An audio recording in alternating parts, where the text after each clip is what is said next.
Bismillahirrahmanirrahim.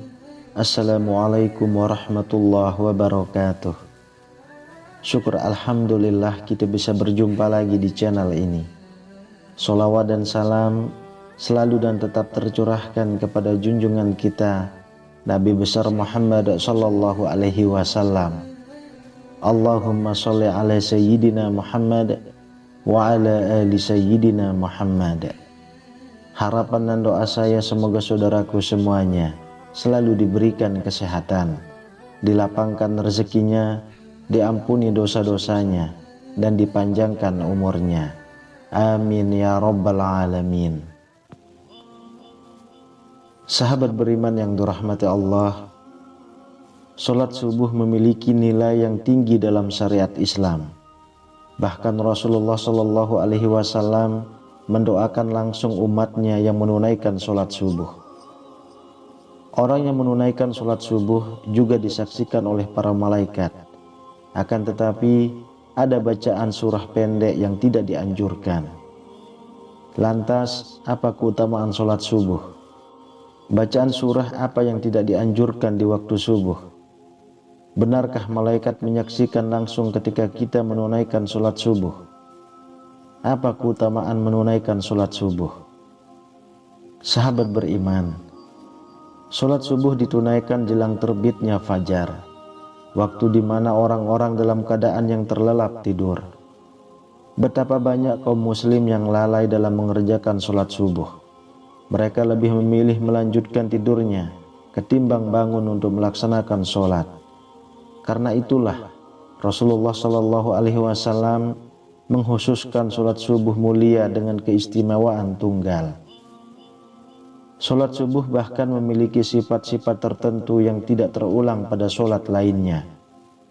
Saking istimewanya, orang yang mengerjakan sholat subuh didoakan oleh Rasulullah Shallallahu Alaihi Wasallam. Hal ini sebagaimana disebutkan dalam sebuah hadis. Rasulullah Shallallahu Alaihi Wasallam bersabda, "Ya Allah, berkahilah umatku selama mereka senang bangun subuh." Hadis riwayat Imam Tirmizi, Abu Daud, Ahmad dan Ibnu Majah. Apabila Rasulullah Shallallahu Alaihi Wasallam yang berdoa, bahkan tidak ada perantara di antara Rasulullah dengan Allah Subhanahu wa Ta'ala. Secara jasadiah, Rasulullah Shallallahu Alaihi Wasallam yang paling dekat dengan Allah Subhanahu wa Ta'ala. Dalam hadis lain dijelaskan bahwa orang yang melaksanakan sholat subuh berada dalam jaminan Allah Subhanahu wa Ta'ala. Rasulullah Shallallahu Alaihi Wasallam bersabda, "Siapa yang menunaikan sholat subuh, maka ia berada dalam jaminan Allah. Bahkan jangan kau mencari jaminan Allah dengan sesuatu selain dari sholat, yang pada saat kau mendapatkannya, justru kamu tergelincir ke dalam api neraka." Hadis riwayat Imam Muslim. Apabila Allah Subhanahu wa Ta'ala yang memberikan jaminan, mungkin akal manusia sulit untuk menjangkau dan menebaknya. Di antara janji Allah bagi hambanya yang taat menunaikan ibadah sholat subuh adalah kelak di surga nanti akan melihat Allah Subhanahu wa Ta'ala. Hal ini sebagaimana sabda Rasulullah Sallallahu Alaihi Wasallam. Kami sedang duduk bersama Rasulullah Shallallahu Alaihi Wasallam. Ketika melihat bulan purnama, beliau berkata, "Sungguh kalian akan melihat Rabb kalian, sebagaimana kalian melihat bulan yang tidak terhalang dalam melihatnya. Apabila kalian mampu, janganlah kalian menyerah dalam melakukan sholat sebelum terbit matahari dan sholat sebelum terbenamnya matahari. Maka lakukanlah." Hadis riwayat Bukhari dan Muslim. Di dalam Al-Quran juga telah dijelaskan bahwa sholat subuh merupakan waktu yang paling baik untuk mendapatkan rahmat dan ridho dari Allah. Allah Subhanahu wa Ta'ala berfirman, "Dan bersabarlah kamu bersama-sama dengan orang-orang yang menyeru Tuhannya di pagi dan senja hari dengan mengharap keridhaan ridhonya. Dan janganlah kedua matamu berpaling dari mereka karena mengharapkan perhiasan kehidupan dunia. Dan janganlah kamu mengikuti orang yang hatinya telah kami lalaikan dari mengingat kami serta menuruti hawa nafsunya, dan adalah keadaan itu melewati batas. Quran Surah Al-Kahfi ayat 28. Lantas, surah apa sajakah yang tidak dianjurkan dibaca ketika sholat subuh?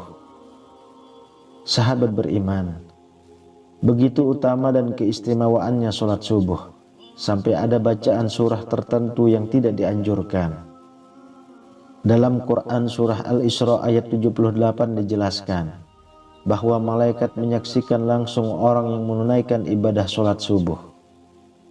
Dari tafsir ayat tersebut, para ulama menyimpulkan bahwa pada sholat subuh setelah bacaan Al-Fatihah, disunnahkan membaca Al-Quran yang panjang, baik surah ataupun ayat, di mana tradisi nabi-nabi terdahulu yang kemudian dilanjutkan oleh Rasulullah Shallallahu Alaihi Wasallam, para sahabat, tabi'in dan salafus soleh membaca ayat-ayat ataupun surah yang panjang ketika menjadi imam sholat subuh.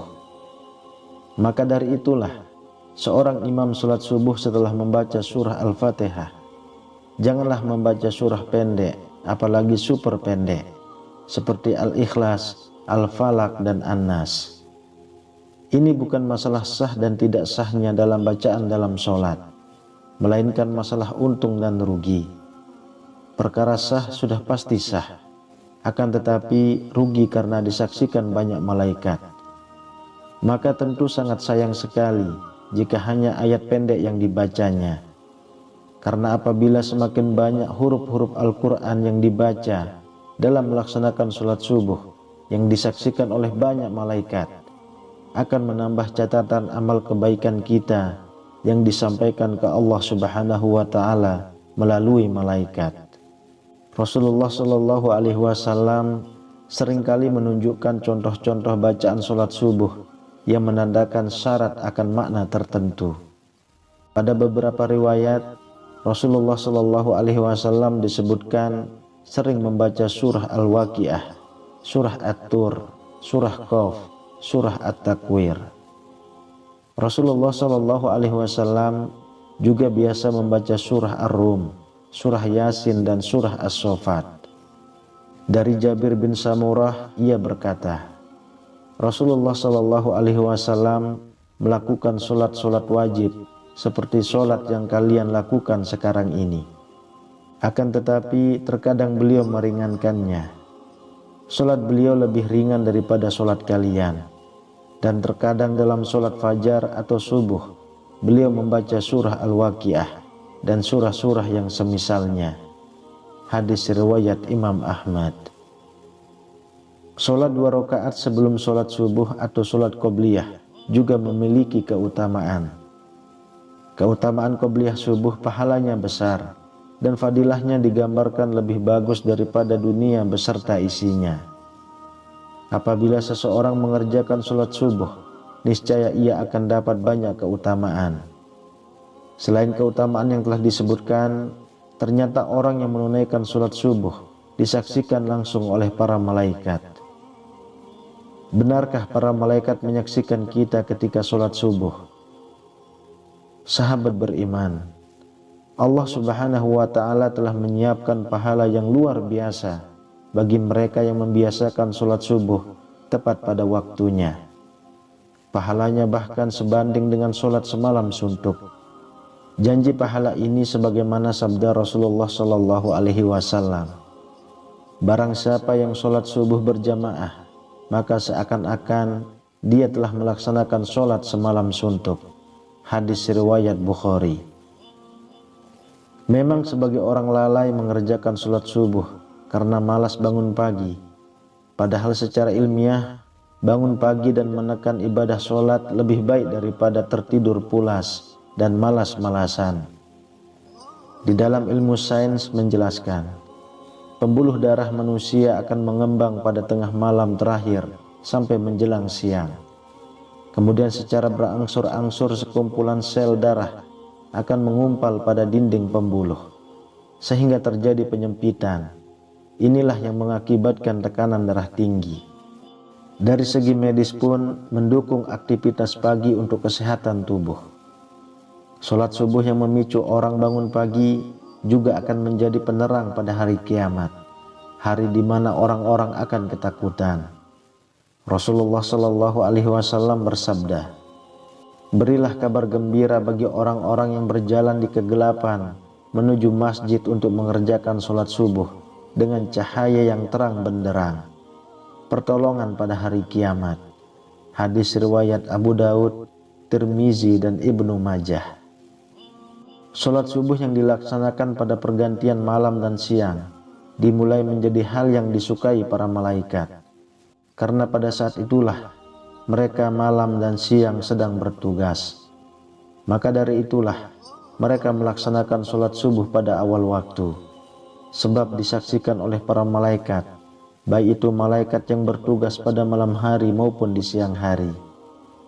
Allah Subhanahu wa Ta'ala berfirman, "Dan dirikanlah sholat subuh, sesungguhnya sholat subuh itu disaksikan oleh para malaikat." Quran Surah Al-Isra ayat 78. Sahabat beriman, begitu istimewanya menunaikan ibadah sholat subuh. Selain mendapatkan pahala baik dari segi medis, disaksikan pula oleh para malaikat. Itulah beberapa keistimewaan sholat subuh.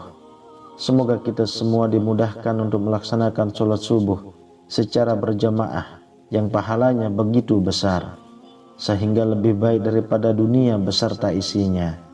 Amin ya rabbal alamin. Wallahu a'lam bishawab. Demikian yang bisa saya bagikan, semoga bermanfaat untuk kita semua. Assalamualaikum warahmatullahi wabarakatuh.